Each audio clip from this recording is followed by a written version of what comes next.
Blacksmith Wukong has set the whole world on fire. There is an unreal amount of hype surrounding this game. If creating hype were an Olympic sport, this game would definitely win a gold medal. But does this game actually deserve all this hype? First, let me explain the basic concept of the game to you. Wukong is a god in Chinese mythology, and he doesn't get along with other gods, so they banish and destroy him. After this intro in the game, you control a character who looks like Wukong, and the basic objective is to free your homeland from these demon-type enemies. Essentially, the game starts with a bit of story, then you battle some weak enemies, explore a bit, and after exploring, you encounter a very strong enemy. You fight this enemy, and this sequence repeats throughout the game. Now, this is not an open-world game at all, and the game is not at all easy, and its story progression is very linear, but that doesn't mean you won't find areas to explore. As you progress, you will encounter many massive areas to explore. The main focus of the game is on boss battles, which make up about 70% of the gameplay. If you don't like challenging boss battles, please don't buy this game. It will be a massive waste of money for you. The game also features loot and crafting mechanics, so you can craft better armor to make the game easier. Additionally, there is a fairly detailed and easy-to-understand skill tree that you must pay attention to if you want to win boss battles. You gain experience points by defeating enemies, which helps you level up, and every level up grants a skill point.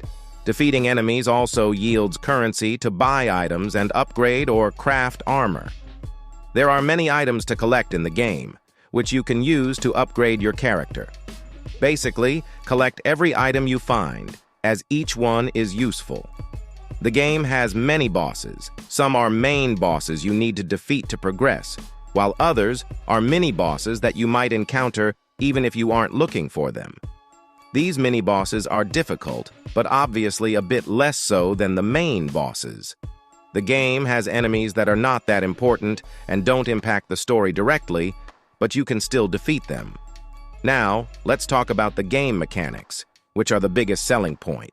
The game features a light attack, a heavy attack, and a dodge button.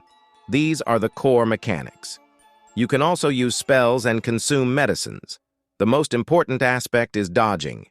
If you learn to dodge enemy attacks, they will become much easier to handle, though it won't be that simple, especially if you're a casual gamer like me.